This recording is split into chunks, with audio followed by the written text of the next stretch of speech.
El orden de Hechos 15. Viviendo la original fe judio-cristiana del primer siglo. Escrito por Norman Willis. Capítulo número 13. Liderando a través del servicio. Saúl nos dice que Yeshua no regresará hasta que primero venga la apostasía y se revele el hombre de pecado. Tesaloniquim Bet, o Segunda de Tesalonicenses, capítulo 2, versículo 3 y 4. Que nadie te engañe por ningún medio, porque no vendrá menos que primero venga la apostasía y se revele el hombre de pecado, el hijo de perdición, que se opone y se exalta a sí mismo por encima de todo lo que se llama Elohim o todo lo que es objeto de adoración, de modo que se sienta como Elohim en el templo de Elohim, mostrándose a sí mismo como si fuera Elohim. Como vimos en Israel Nazareno, este hombre de pecado es el papa o el papado, porque el papado enseña en contra de la ley o la Torá, y tal anarquía es precisamente pecado, es decir, sin Torá. Para más detalles, visita nuestro estudio Israel Nazareno, que te dejaremos abajo en la descripción. Yohanan Aleph, o Primera de Juan, capítulo 3, versículo 4. Todo aquel que comete pecado infringe la ley, porque el pecado es la infracción de la ley. Vimos esta apostasía o gran caída en el último capítulo. Cuando el orden melquisedeciano se movió fuera de la tierra de Israel, los gentiles no entendieron la necesidad de la Torá para la fe. Esto significó que las variaciones cristianas sin Torá de la fe crecieran más rápido que la fe israelita nazarena obediente a la Torá, que dio como resultado la fragmentación de la fe. Luego, vino el surgimiento de la orden católico-romana babilónica, como lo profetizó Daniel, y el cuerpo se unió correctamente a nivel mundial, pero se unió incorrectamente por la fuerza. Esta unidad forzada se perdió más tarde en la Reforma Protestante. Luego, una vez rota la unidad, esta se rompió una y otra vez más, dando como resultado el surgimiento de muchas nuevas iglesias cristianas, siguiendo las enseñanzas de Lutero, Calvino y varios reyes de las naciones cristianas. Con el tiempo, los protestantes se acostumbraron tanto a la idea de que existiera más de un cuerpo del Mesías que llegaron a sentirse incómodos con el concepto de iglesias independientes con ministros independientes. Hoy tenemos el movimiento de las iglesias hogareñas, incluidos sus primos de las raíces hebreas, en el cual las personas, correctamente, estudian la palabra por sí mismas, pero en ellas no existe un sacerdocio real, ni una unidad real, entre las distintas asambleas. Sin embargo, estas personas se imaginan que, de alguna manera, están unidos en el espíritu. El mandato de Yeshua de construirle un reino global literal está siendo casi ignorado, mientras que reina el espíritu general de comprar bendiciones, donde varios ministros de ventas se afanan afianzando sus productos para obtener ganancias. Muchas personas quieren ver cuánto pueden aprender con lo poco que pueden dar, como si todo lo que Yeshua deseara es que nos eduquemos a nosotros mismos mientras esperamos su regreso. En el siguiente gráfico, cuando el primer buen pastor o Yeshua fue golpeado, sus ovejas fueron dispersadas y se convirtieron en cristianos sin Torá. Entonces sus ovejas comenzaron a seguir a un falso pastor o iglesia babilónica romana. Luego, en la Reforma Protestante, también se hirió al falso pastor católico, y las ovejas se dispersaron nuevamente, por esto el cuerpo está tan fragmentado hoy y la gente está tan dispersa. Zacarías, o Zacarías, capítulo 13, versículo 7. Despierta, oh espada, contra mi pastor, contra el hombre que es mi compañero, dice Yahweh de los ejércitos. Golpea al pastor y las ovejas serán dispersadas. Entonces volveré mi mano contra los pequeños. Como vimos en el estudio Israel Nazareno, la casa de Efraín es la novia, y ella es muy rebelde. Efraín tiene una larga historia de rebelión que se remonta a los días del rey Salomón. Sin embargo, en estos tiempos finales, los efraimitas están siendo llevados a una crisis y deben elegir. O ellos muestran frutos dignos de arrepentimiento y aprenden a caminar por la senda que verdaderamente caminó Yeshua, o perecerán durante la tribulación.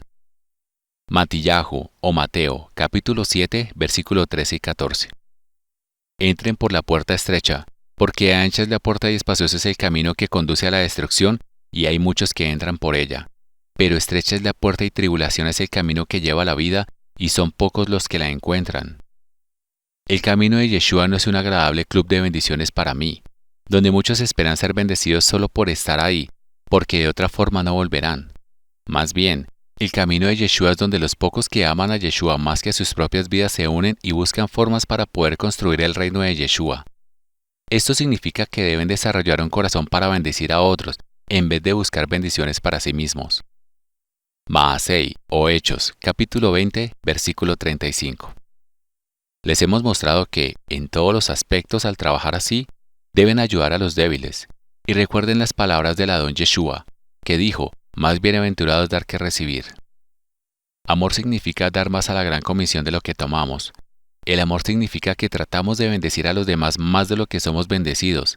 Sin embargo, como vimos en Apocalipsis y el fin de los tiempos, la mayoría de los efraimitas perecerán en la tribulación porque aman sus propias vidas más de lo que aman a Yeshua. Si no amamos a Yeshua lo suficiente como para pasar de ser servidos a servir o de solo consumir a dar, entonces no podremos regresar a la verdadera senda de Yeshua. En la Gran Comisión, Yeshua dice que debemos enseñar a los discípulos a hacer todas las cosas que Él nos ordenó. Matillahu o Mateo, capítulo 28, versículo 20. Enseñándoles a guardar todas las cosas que les he mandado. Y he aquí, estoy siempre con ustedes, hasta el fin de los tiempos. Amén. No es suficiente creer, si a la vez no lo obedecemos, porque incluso los demonios creen que Yeshua es el Mesías, pero aún cuando ellos tiemblan, no lo obedecen voluntariamente. Jacob o Santiago, capítulo 2, versículo 19. ¿Crees que hay un Elohim? Bien haces, hasta los demonios creen y tiemblan. Para ser discípulos de Yeshua no solo debemos creer lo que dice Yeshua, sino que también debemos hacerlo de buena gana. En la parábola de la casa construida sobre la roca, Yeshua nos dice que solo los que obedecen sus palabras permanecerán, mientras que aquellos que creen pero no obedecen tendrán una grande ruina. Lucas, capítulo 6, versículo 46 al 49. Más bien, ¿por qué me llaman Adón, Adón, cuando no hacen las cosas que yo les digo? Cualquiera que viene a mí y oye mis palabras y las hace, les mostraré a quién es semejante. Él es como un hombre que al construir una casa, cavó profundamente y colocó los cimientos sobre la roca. Y cuando vino una inundación, la corriente golpeó con fuerza contra aquella casa, pero no pudo sacudirla porque estaba fundada sobre la roca. Pero el que oyó pero no obedeció, es como un hombre que sin fundamentos construyó una casa sobre la tierra, contra la cual la corriente golpeó con fuerza y enseguida cayó, y la ruina de esa casa fue grande. Lo que Yeshua quiere decir es que todas las partes de su cuerpo den su parte justa o lo mejor de sí mismos, para que su cuerpo pueda crecer. Cuando todo su cuerpo sirve, el reino de Yeshua puede ser construido en amor. Efesim o Efesios, capítulo 4, versículo 16. De quien todo el cuerpo, bien ajustado y unido por lo que proporciona cada articulación, de acuerdo con el trabajo adecuado, por el cual cada parte hace su parte, causa el crecimiento del cuerpo para la edificación de sí mismo en amor. Lo que muchos creyentes ignoran es que, a menos que estemos devolviendo con entusiasmo algo a Yeshua, realmente no somos parte de su cuerpo. Yeshua compara a los que no contribuyen a su reino con las ramas muertas y marchitas que se cortan de la vid y son quemadas en la tribulación. Yohanan o Juan, capítulo 15, versículo 6. Si alguno no permanece en mí, será echado afuera como una rama, y se secará, y las recogen y las arrojan al fuego, y se queman. Nuestros propios cuerpos no pueden sobrevivir si los órganos y las extremidades no le devuelven nada al cuerpo, y solo toman lo que necesitan. Tales cuerpos son enfermizos y débiles, y la única manera de salvar un cuerpo así es eliminar todas las partes muertas y sin vida antes de que se vuelvan gangrenosas. Sin embargo, si nuestro trabajo no es arrancar la cizaña como lo vemos en Mateo capítulo 13 versículo 29, o separar las ovejas de las cabras, entonces, ¿cómo puede la minoría de discípulos tener éxito en restablecer el orden melquisedeciano cuando hay muchos más creyentes que discípulos? Considera lo siguiente. Yeshua tenía 12 discípulos que sirvieron a 4.000 y 5.000 creyentes. Estos creyentes pueden haber pensado que eran discípulos, porque creían en Yeshua y querían aprender. Es posible que hayan pensado que estaban haciendo un gran sacrificio al tomarse el tiempo y el gasto para escuchar las enseñanzas de Yeshua. Sin embargo, no eran discípulos, porque su objetivo no era servir a Yeshua o ayudarlo a construir su reino. Ellos no vinieron buscando bendecir a Yeshua, sino que solo se acercaron a él para ser bendecidos por él. Es decir, su enfoque aún era el ser servidos por el rey en lugar de servir al rey. Todavía eran egoístas e interesados. Yeshua dijo que la razón por la cual lo buscaban no era porque realmente creían en él, después de haber visto las señales, sino porque fueron alimentados, comieron de los panes y se llenaron. Ellos lograron conseguir algo.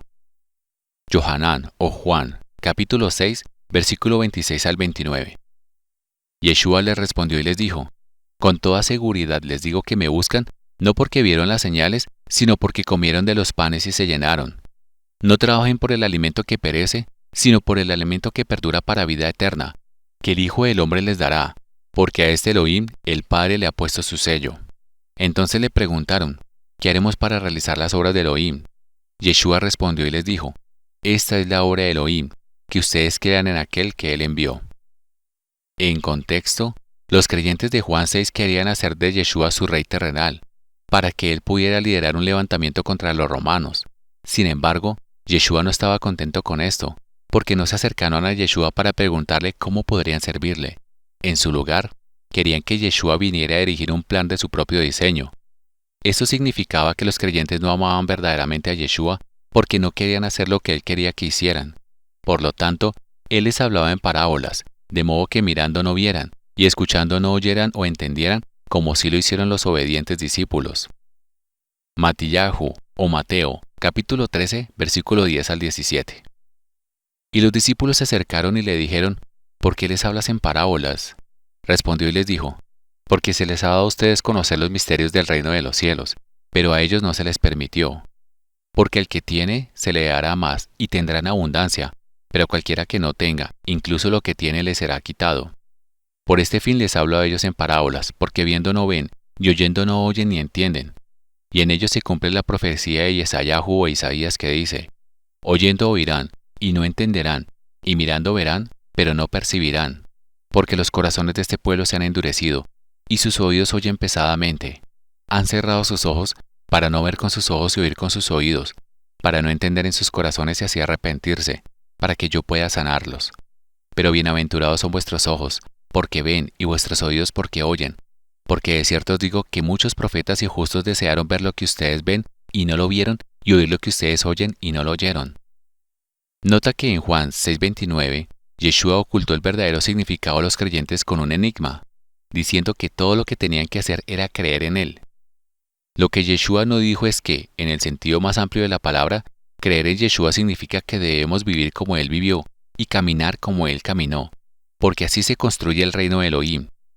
Sin embargo, los creyentes de Juan 6 no amaban a Yeshua lo suficiente como para entender lo que él quería, y por eso, él no sintió la necesidad de explicarles esto, ya que él no quiere una novia así, y es necesario que la mayoría perezcan.